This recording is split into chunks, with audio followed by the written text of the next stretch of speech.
నమస్తే. బర్రెలక్క ఈ పేరు రెండు తెలుగు రాష్ట్రాల్లో బాగా ఫేమస్ అయింది. కొల్లాపూర్ నియోజకవర్గం నుంచి స్వతంత్ర అభ్యర్థిగా పోటీ చేసి ప్రత్యర్థులకు చెమటలు పట్టించినటువంటి వ్యక్తిగా శిరీష అలియాస్ బర్రెలక్క నిలిచింది.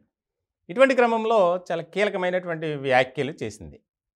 ఒక వీడియోని రిలీజ్ చేసి వచ్చే పార్లమెంట్ ఎన్నికల్లో నాగర్ కర్నూలు నుంచి పార్లమెంట్ నియోజకవర్గం తరపున ఎంపీ అభ్యర్థిగా పోటీ చేయబోతున్నాను అని చెప్పి ఒక ప్రకటన. ఇది చాలా కీలకంగా మారింది. అంటే గతంలో ఎంతోమంది స్వతంత్ర అభ్యర్థులుగా పోటీ చేశారు ఈసారి మొన్న జరిగినటువంటి తెలంగాణ ఎన్నికల్లో. ప్రధానంగా కారణం కేసీఆర్ సర్కార్ని ఎలాగైనా సరే గద్దె దించాలి, దానిలో భాగంగా ఎక్కువగా నిరుద్యోగ సమస్యను తారాస్థాయికి తీసుకెళ్ళినటువంటి వ్యక్తి కేసీఆర్. కాబట్టి ఆయనకు తగిన రీతిలో బుద్ధి చెప్పాలి.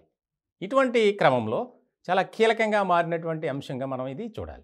వాస్తవానికి శిరీష అలియాస్ బర్రెలక్క మీద ఒక వీడియో చేసి పోస్ట్ చేసినందుకు సోషల్ మీడియా ప్లాట్ఫామ్గా ఆమె మీద కేసులు అలాగే కోర్టులు ఇవన్నీ జరిగాయి. ఆ ఒక్క కారణంతోనే ప్రభుత్వానికి నిరుద్యోగుల పవర్ ఏంటో చూపించాలి అనే దిశగా ఆమె ముందుకు వెళ్ళారు. ఇట్లాంటి క్రమంలో కొల్లాపూర్ నుంచి పోటీ చేయటం, వాస్తవానికి నిజం చెప్పాలంటే తెలంగాణ వ్యాప్తంగా స్వతంత్ర అభ్యర్థులకు పోటీ చేశారు. వారందరిలో ఎక్కువ ఓట్లు గెయిన్ చేసినటువంటి వ్యక్తి 5,000కు పైగా.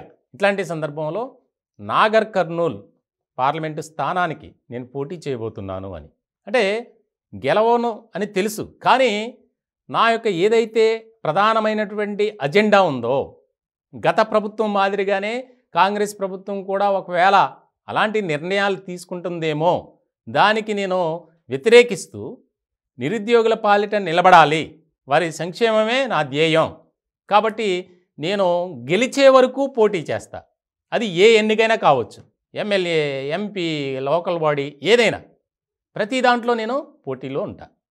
కాబట్టి ఇకనైనా కాంగ్రెస్ ప్రభుత్వం కొంత స్పందించి నిరుద్యోగుల బాధలను, వారి యొక్క వేదనను, ఆందోళనను అర్థం చేసుకుని ఉద్యోగాలను భర్తీ చేయాలి.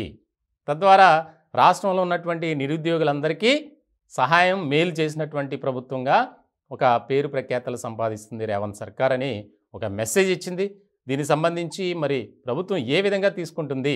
ఎందుకంటే ఇప్పటికే టీఎస్పీఎస్సీని ప్రక్షాళన చేసి తద్వారా అనేక రకాల వేల సంఖ్యలో ఉన్నాయి ఉద్యోగాలు, వాటి భర్తీ కోసం నోటిఫికేషన్లు విడుదల చేయాలి అనే యోచనలో ఉంది రేవంత్ సర్కార్. మొత్తానికి బర్రెలక్క మళ్ళీ మొన్న ఎమ్మెల్యేగా పోటీ చేసింది, ఇప్పుడు ఎంపీగా పోటీ చేయడానికి సిద్ధంగా ఉన్నానంటూ ఒక వీడియో రిలీజ్ చేయటం రాజకీయ వర్గాల్లో తీవ్రమైనటువంటి చర్చ జరుగుతుంది.